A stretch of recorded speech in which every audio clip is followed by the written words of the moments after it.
Good morning प्यारे विद्यार्थियों। पिछली क्लास में अपन पाचन की बात कर रहे थे और पाचन की प्रक्रिया में अपन ने पहला पार्ट लिया था बेटा मुख गुहा में पाचन।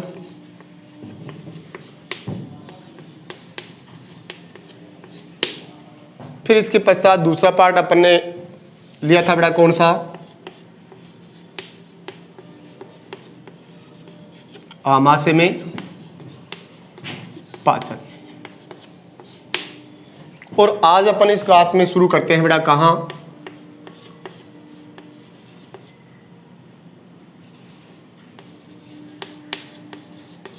छोटी आंत्र में या आंत में पाचन। पाचन की पूरी प्रक्रिया मुख्य रूप से 3 भागों में संपन्न होती है, मुख गुहा में पाचन, आमाशय में पाचन और छोटी आंत में पाचन।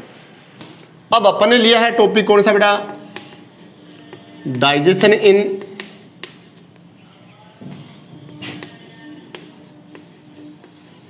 Small intestine.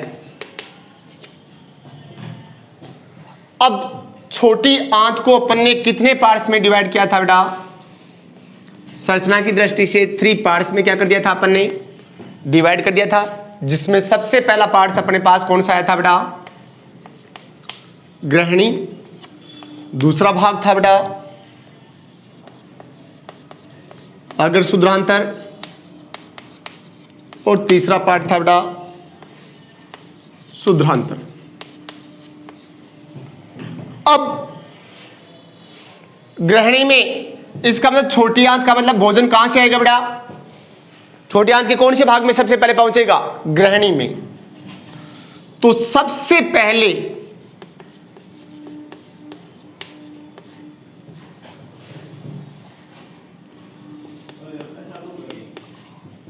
आंशिक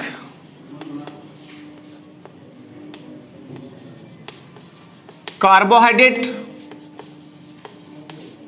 व प्रोटीन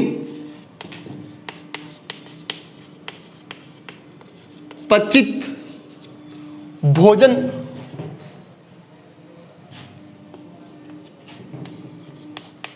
थोड़ा थोड़ा करके कहां पहुंचता है बेटा, ग्रहणी में पहुंचता है। अब कहां से पहुंचता है, आमाशय से। तो आमाशय से थोड़ा थोड़ा करके भोजन कहां पहुंचता है बेटा, ग्रहणी में। और किसके रूप में पहुंचता है, कायमा के रूप में।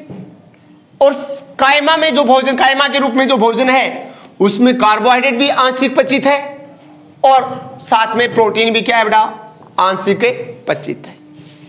अब भोजन कहां से आता है बेटा, आमाशय में, आमाशय से। तो आमाशय से जो भोजन आता है वो HCl अम्ल के कारण उसका माध्यम कैसा हो जाता है बेटा, परबलय अम्लीय। अब अम्लीय भोजन आमाशय से थोड़ा थोड़ा करके कहां पहुंचता है बेटा, ग्रहणी में पहुंचता है। ग्रहणी में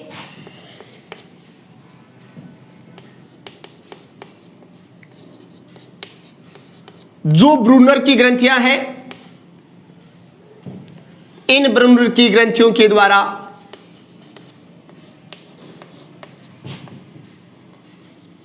सारी प्रकृति का तरल पदार्थ प्लस किसका स्राव किया जाता है, श्लेष्मा का। ये श्लेष्मा तो ग्रहणी को किससे बचाती है बेटा, अम्लीय माध्यम से बचाने का, या ग्रहणी की भित्ति को बचाने का कार्य तो किसके द्वारा कहता है बेटा, श्लेष्मा के द्वारा कहता है। और जो सारी तरल है उसमें कौन सा आयन पाया जाता है, मुख्य रूप से बाइकार्बोनेट। ये बाइकार्बोनेट आयन उस अम्लीय भोजन में मिलकर उसको कैसा बनाता है बेटा, उदासीन बनाना शुरू करता है। लेकिन यहां आपको सीधा याद रखना है, ब्रूनर की ग्रंथियों से जो सारी तरल प्लस श्लेष्मा का स्राव क्या आता है, वो ग्रहणी की भित्ति को बड़ा किससे, अम्लीय माध्यम से या अम्लीय भोजन से बचाने का क्या कहता है, कार्य करता है। अब दूसरी तरफ ग्रहणी के अंदर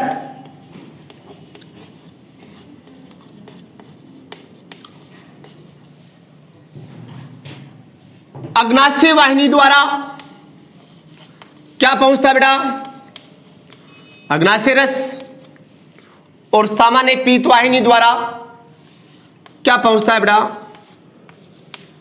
पीत रस पहुंचता है। अग्नाशय रस व पीत रस में उपस्थित बाइकार्बोनेट द्वारा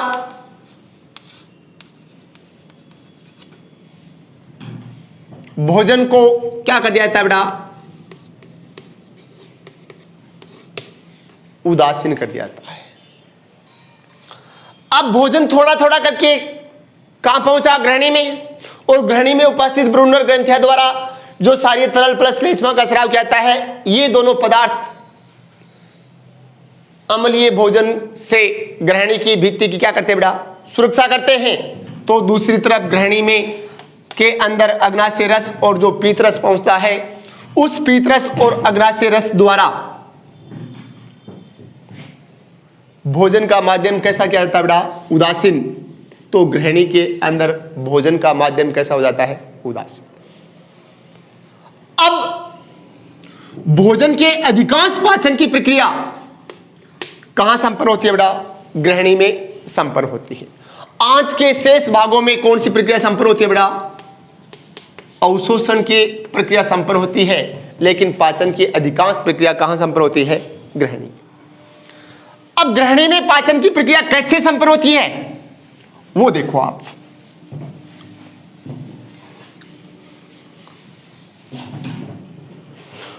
तो ग्रहणी में पहले आपके पास क्या पहुंचा बेटा, जो पीत रस पहुंचा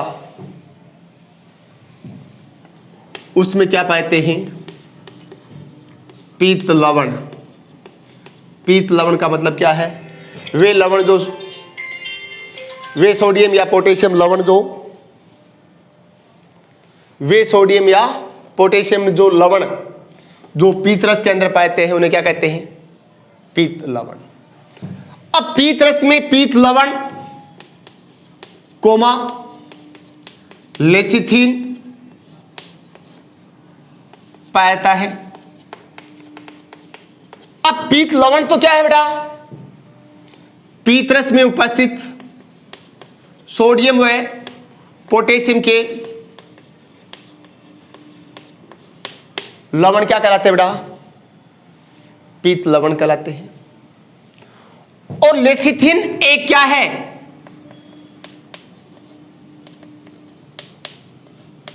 फोस्फोलिपिड है। अब पीत रस में उपस्थित पीत लवण लेसिथिन वह पीत वर्णक पाते हैं। पीत लवण का मतलब पीत रस में पाए जाने वाले सोडियम व पोटेशियम के लवण पीत लवण कहलाते हैं। और दूसरा लेसिथिन क्या है बेटा, एक है फोस्फोलिपिड। पीत लवण व फोस्फोलिपिड बेटा क्या होता है, एक बाइपोलर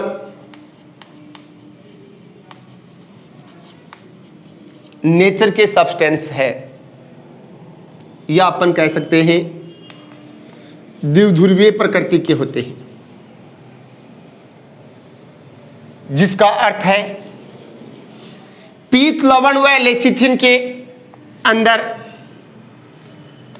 एक सिरा ध्रुवीय प्रकृति का और एक सिरा किस प्रकृति का होता है बेटा, अध्रुवीय प्रकृति का होता है। अब जो सिरा अध्रुवीय प्रकृति का होता है वो वसा में घुलनशील होता है, और जो पीत लवण या लेसिथिन का ध्रुवीय सिरा है वो भोजन के जल में क्या होता है बेटा, घुलनशील होता है। अब जैसे ही भोजन के अंदर पीत लवण और लेसिथिन मिलते हैं तो पीत लवण व लेसिथिन का अध्रुवीय सिरा किस में घुल जाता है, वसा में घुल जाता है, जबकि ध्रुवीय सिरा भोजन में उपस्थित जल में घुल जाता है। इस क्रिया के कारण जो वसा की बूंदें हैं भोजन में, उनका पृष्ठ तनाव क्या हो जाता है बेटा, कम हो जाता है। सरफेस टेंशन क्या हो जाता है, कम हो जाता है, जिसके कारण वसा की बड़ी बूंद, लार्ज ड्रॉप ऑफ लिपिड किस में टूट जाती है बेटा, पृष्ठ तनाव कम होने के कारण छोटी बूंदों में क्या हो जाती है, टूट जाती है। इस घटना को अपन क्या कहते हैं, वसा का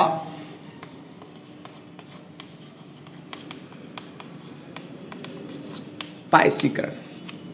अब बोर्ड में क्वेश्चन आ जाता है स्मॉल इंटेस्टाइन के अंदर पाचन की क्रिया को समझाइए, तो अपन क्या लिखेंगे बेटा, आंशिक कार्बोहाइड्रेट आंशिक प्रोटीन पचित भोजन कायमा के रूप से थोड़ी थोड़ी मात्रा में कहां पहुंचता है, छोटी आंत के कौन से भाग में पहुंचता है, ग्रहणी भाग। ग्रहणी भाग में उपस्थित ब्रूनर ग्रंथियों द्वारा क्षारीय तरल व श्लेष्मा का स्राव क्या होता है, जो अम्लीय माध्यम से ग्रहणी की भित्ति क्या करता है बेटा, सुरक्षा। अब ग्रहणी वाले भाग में ही पित्ताशय वाहिनी और अग्नाशय वाहिनी आकर खुलती है, जो स्थानांतरित करती है ग्रहणी में किसको बेटा, पीत रस व अग्नाशय रस। पीत रस व अग्नाशय रस में उपस्थित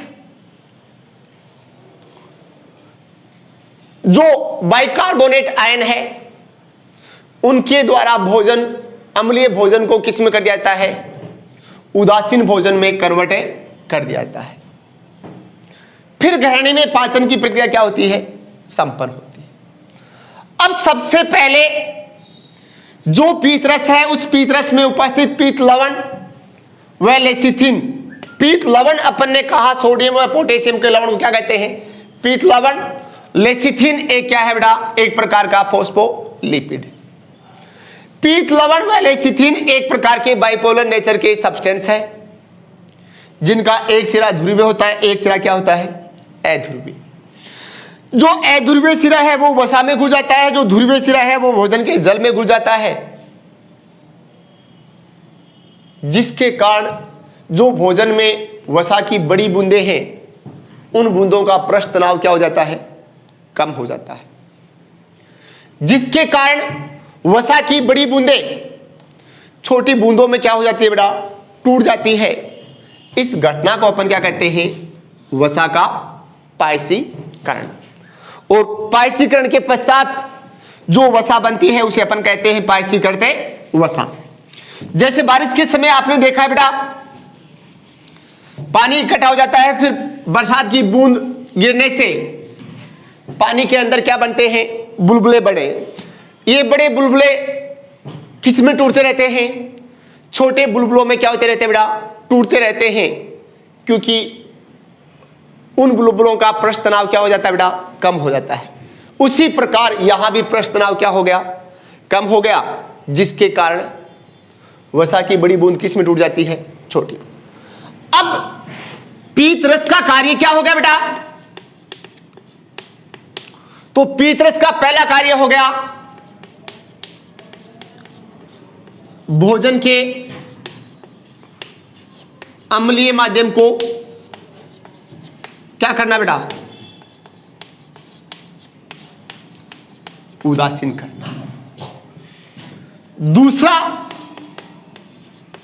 पीत रस का दूसरा कार्य क्या हो गया बेटा, वसा का क्या करना बेटा, पायसीकरण करना। पायसीकरण के फलस्वरूप वसा की बड़ी बूंदें छोटी बूंदों में टूट जाती है, जिसे अपन कौन सी वसा कहते हैं बेटा, पायसीकृत वसा और पायसीकृत वसा पर एंजाइम आसानी से कार्य करता है, जिसके कारण इसका आसानी से क्या हो जाता है बेटा, पाचन। पीत रस के आपको यहां दो ही कार्य याद रखने हैं। भोजन के माध्यम को कैसा बनाना बेटा, क्षारीय बनाना, और साथ में वसा का क्या करना, पायसीकरण करना। तीसरा सबसे इंपॉर्टेंट पॉइंट याद रखना है बेटा, पीत रस में कभी भी किसी भी प्रकार का कोई भी पाचक एंजाइम नहीं पाएगा। अब दूसरी तरफ ग्रहणी में क्या पहुंचा बेटा, अग्नाशय रस। अग्नाशय रस में जो बाइकार्बोनेट आयन है, उन बाइकार्बोनेट आयन के द्वारा तो भोजन के माध्यम को क्या किया जाता है बेटा, उदासीन किया जाता है। इसके अलावा अग्नाशय रस में अनेक प्रकार के क्या पाए जाते हैं बेटा, जल अपघटनकारी एंजाइम पाए जाते हैं, जिसकी सहायता से कौन सी प्रक्रिया संपन्न होती है बेटा, भोजन के पाचन की प्रक्रिया क्या होती है, संपन्न। अब जो अग्नाशय रस है, इसमें अपने कहा अनेक प्रकार के जल अपघटनकारी एंजाइम पाते हैं। उनमें से कौन कौन से एंजाइम पाते हैं, तो पहला एंजाइम है बेटा ट्रिप्सिनोजन, दूसरा है काइमोट्रिप्सिनोजन, तीसरा है बेटा प्रोकार्बोक्सी पेप्टिडेज एंजाइम, चौथा है बेटा प्रोलेस्टेस, पांचवा है लाइपेज, छठा है बेटा एमाइलेज, सातवां है राइबो न्यूक्लियस। अब जो अग्नाशय रस है उसमें मुख्य रूप से जो आयन है, उन आयन के अलावा ये जल अपघटनकारी क्या पाते हैं बेटा, एंजाइम पाते हैं। इन एंजाइम में से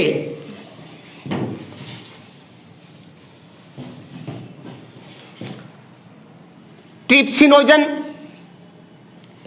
काइमोट्रिप्सिनोजन, प्रोकार्बोक्सी पेप्टिडेज और कौन सा बेटा प्रोइलेस्टेज, ये जो चार एंजाइम है,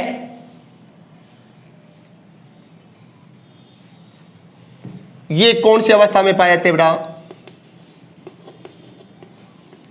निष्क्रिय अवस्था में पाए जाते हैं। कौन सी अवस्था में पाए जाते हैं, इन निष्क्रिय एंजाइम को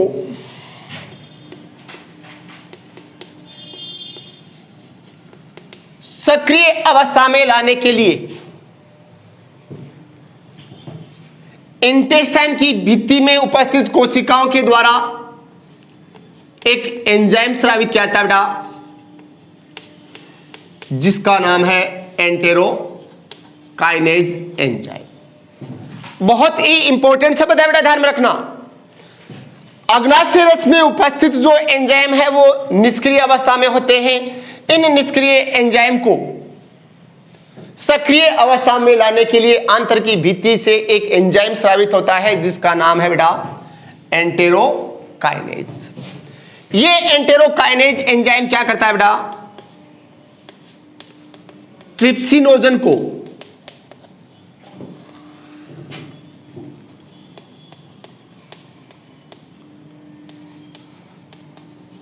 कौन सा एंजाइम, एंटेरोकाइनेज एंजाइम किस में बदल देता है बेटा, ट्रिप्सिन में बदल देता है। अब ये कौन सा एंजाइम है, निष्क्रिय एंजाइम, और ये हो गया बेटा कौन सा, सक्रिय एंजाइम। अब जो ट्रिप्सिन है वो काइमोट्रिप्सिनोजन कोमा प्रोकार्बोक्सी पेप्टिडेज व प्रोलेस्टेस को क्या कर देता है बेटा? सक्रिय कर देता है। कौन सा एंजाइम? ट्रिप्सिन। ट्रिप्सिन स्वयं ट्रिप्सिनोजन में था, जिसको सक्रिय किसने किया था? एंटेरोकाइजन। अब काइमोट्रिप्सिनोजन बदल जाता है बेटा किसमें? काइमोट्रिप्सिन में। प्रोकार्बोक्सी पेप्टिडेज बदल जाता है बेटा किसमें? कार्बोक्सी पेप्टिडेज में। और प्रोइलेस्टेस बदल जाता है बेटा किसमें? इलेस्टेस में। ये आपके पास चारों एंजाइम कौन सी अवस्था में आ गए? सक्रिय अवस्था में आ गए। ट्रिप्सिन, काइमोट्रिप्सिन, कार्बोक्सी पेप्टिडेज और इलेस्टेस, ये चारों एंजाइम मुख्य रूप से किसके पाचन में भाग लेते हैं बेटा? प्रोटीन के पाचन में। अब प्रोटीन आमाशय में बदल गया था बेटा किसमें? किसमें बदल गया था? प्रोटियोज प्लस किसमें बेटा? पेप्टोन में। व किसमें बेटा?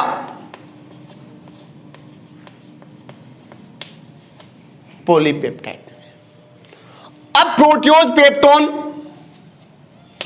व पॉलीपेप्टाइड को कौन सा एंजाइम? ट्रिप्सिन व काइमोट्रिप्सिन कितने पीएच पर है? 7 पीएच पर बदल देता है बेटा किसमें?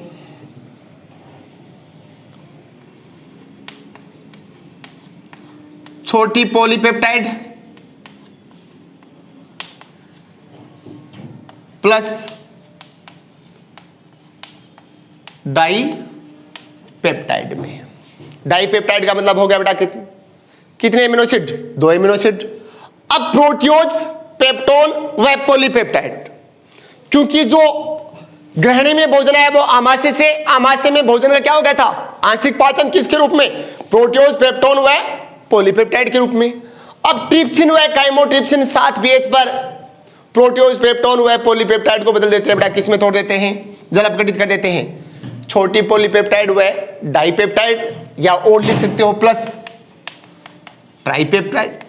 ट्राइपेप्टाइड का मतलब क्या हो गया बेटा? 3 एमिनो एसिड जुड़े हुए हैं। अब उसके पश्चात जो छोटी पॉलीपेप्टाइड है, उस छोटी पॉलीपेप्टाइड को कौन सा एंजाइम बेटा? कार्बोक्सी पेप्टिडेज बदल देता है बेटा किसमें? डाइपेप्टाइड में प्लस ट्राइपेप्टाइड में। बचा क्या? इलेस्टेस। पीएच कितना होगा? 7 पीएच। जो भोजन के साथ इलास्टिन तंतु जाते हैं उसको कौन सा एंजाइम बेटा? इलेस्टेस किस में बदल देता है? डाइपेप्टाइड प्लस किस में बेटा? ट्राइपेप्टाइड में अपघटित कर देता है। ये तो हो गई छोटी आंत के ग्रहणी भाग में बेटा किसके पाचन की प्रक्रिया? प्रोटीन के पाचन की प्रक्रिया। फिर इसके पश्चात अग्नाशय रस में क्या बचा बेटा? अग्नाशय रस में आपके पास बचा लाइपेज। ये लाइपेज एक परबल एंजाइम है। अब वसा कैसी होगी बेटा? पाइसीकृत वसा, क्योंकि पीत रस द्वारा वसा की बड़ी बूंदों किस बदल दिया? छोटी बूंदों में। ऐसी वसा को अपन क्या कहते हैं? पाइसीकृत वसा। इस पाइसीकृत वसा को कौन सा एंजाइम बेटा? Lipase enzyme. कितने पीएच पर? 7 पीएच पर किस में बदल देता है बेटा? वसीय अम्ल प्लस मोनोग्लिसराल्डिहाइड, मोनोग्लिसराइड में। अब मोनोग्लिसराइड क्या था? तो ये याद करो बेटा,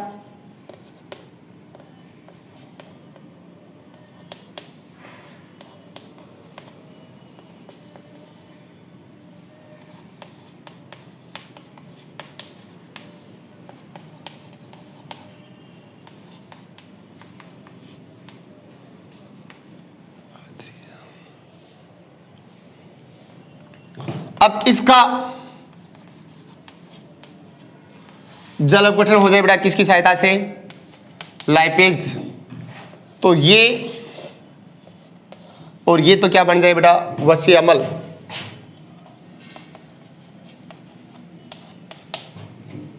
वसीय अम्ल।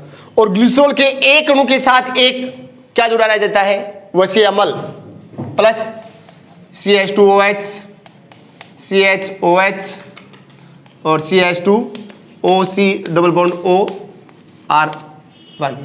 ये होगा मोनोग्लिसराइड वसा। फिर क्या बचा बेटा? एमाइलेज। जो एमाइलेज एंजाइम है ये भी एक प्रबल पाचक एंजाइम है, जो 30% जो कार्बोहाइड्रेट था अपने पास या स्टार्च था, उसका पाचन तो कहां होगा बेटा? मुख्य गुहा में। अब बचा हुआ जो 70%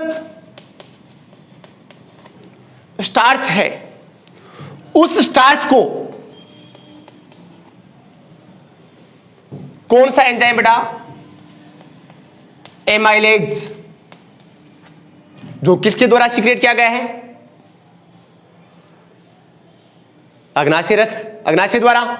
ये एमाइलेज एंजाइम 7 पीएच पर स्टार्च को किस में बदल देता है बेटा? डाई सेकेराइड में। जैसे किसके रूप में बेटा? माल्टोज, लैक्टोज व किस में बेटा? सुक्रोज में बदल देता है। किस में बदल देता है? या तोड़ देता है। और फिर क्या बचा? राइबोन्यूक्लियेज। ये राइबोन्यूक्लियेज एंजाइम डीएनए व आरएनए का जल अपघटन कर देता है बेटा किसमें? न्यूक्लियोटाइड में।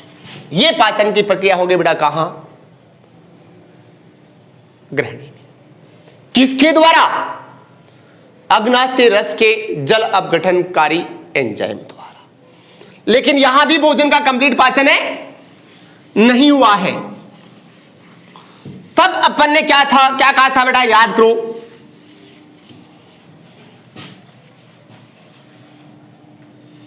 आपके पास यहां तक की पाचन की प्रक्रिया में प्रोटीन मुख्य रूप से किसके रूप में रह गया बेटा? डाइपेप्टाइड के रूप में। या फिर किसके रूप में बेटा?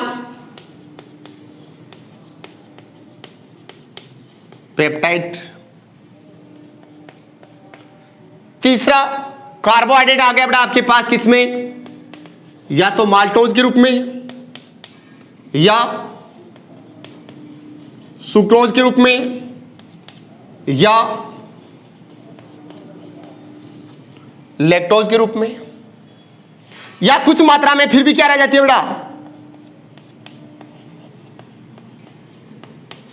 लिपिड। फिर क्या बच गया बेटा? न्यूक्लियोटाइड। ये आपके पास भोजन के अपघटित पार्ट आ गई। अब दूसरी तरफ याद करो, जो लीबर गुण गतिकाएं थी, उन लीबर गुण गतिकाओं में 3 प्रकार की कोशिकाएं बताई थी आपको। पहली थी बेटा कौन सी? Goblet cell. दूसरी थी बेटा पेनेथ सेल। और तीसरी कौन सी थी बेटा? इंटेस्टाइनल सेल, आंतरीय कोशिकाएं। इन आंतरीय कोशिकाओं के द्वारा आंतरीय रस का स्राव किया जाता है और इस आंतरीय रस में विभिन्न प्रकार के क्या पाए जाते हैं बेटा? पाचक एंजाइम पाए जाते हैं, जो किससे जुड़े रहते हैं? माइक्रो विलाई से जुड़े रहते हैं। अब जो पचा हुआ इस रूप में जो भोजन है वो आंतरीय रस के जल अपघटनकारी एंजाइम के संपर्क में आता है, तो उन एंजाइम की सहायता से भोजन का क्या हो जाता है बेटा? कंप्लीट पाचन। जैसे आंतरीय रस में पाए जाने वाला कौन सा एंजाइम?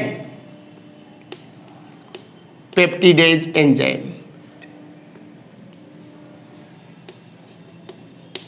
ये पेप्टिडेज एंजाइम डाइपेप्टाइड को किस में बदल देता है बेटा? Amino acid. ट्राइपेप्टिडेज को भी बेटा कौन सा एंजाइम? पेप्टिडेज एंजाइम किस में बदल देता है? एसिड के रूप में। माल्टोज को कौन सा एंजाइम आंतरीय रस में पाए जाने वाला? माल्टेज एंजाइम, ग्लूकोज प्लस है ग्लूकोज में। सुक्रोज को कौन सा एंजाइम आंतरीय रस में पाए जाने वाला? सुक्रेज एंजाइम, ग्लूकोज प्लस है फ्रुक्टोज में। लैक्टोज को बेटा कौन सा एंजाइम? लैक्टेज एंजाइम किस में बदल देता है? ग्लूकोज प्लस ग्लैक्टोज में।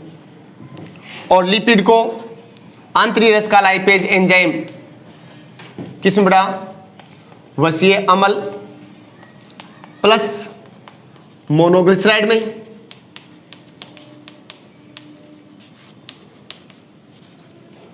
और फिर फॉस्फेटेज एंजाइम न्यूक्लियोटाइड को बेटा किसमें? Pentose sugar plus nitrogen base plus phosphate group में क्या कर देते हैं? तोड़ देते हैं। इस प्रकार पाचन की प्रक्रिया कहां संपन्न होती है? ग्रहणी। अब भोजन में आपने क्या लिया था? जो लिया था उसमें से स्टार्च का पाचन किसमें हो गया बेटा? ग्लूकोज प्लस फ्रुक्टोज में। तीसरा और ले सकते बेटा, क्या फॉर्म बन सकता है? ग्लैक्टोज। जो भोजन में प्रोटीन था उसका पाचन किसमें हो गया? एमिनो एसिड में। जो लिपिड भोजन में थी उसका पाचन हो गया बेटा किसमें? वसीय अम्ल प्लस ग्लिसरॉल में। अब इसके पश्चात जो भोजन में क्या था बेटा? न्यूक्लिक एसिड था, उसका भी पाचन किसमें हो गया? Pentose sugar plus nitrogen base plus phosphate group में। फिर इसके अलावा भोजन में क्या था? जल, इसका कोई पाचन नहीं होता है। विटामिन, विटामिन का कोई पाचन नहीं होता है। मिनरल्स, इसका भी कोई पाचन नहीं होता है। अब ये पचित भोजन का स्वरूप आ गया। ये भोजन कैसा स्वरूप आ गया बेटा? पचित स्वरूप, जिसका तीसरा चरण अपन को क्या पढ़ना बेटा? अवशोषण, जो अपन आगे की क्लास में पढ़ेंगे। थैंक्स।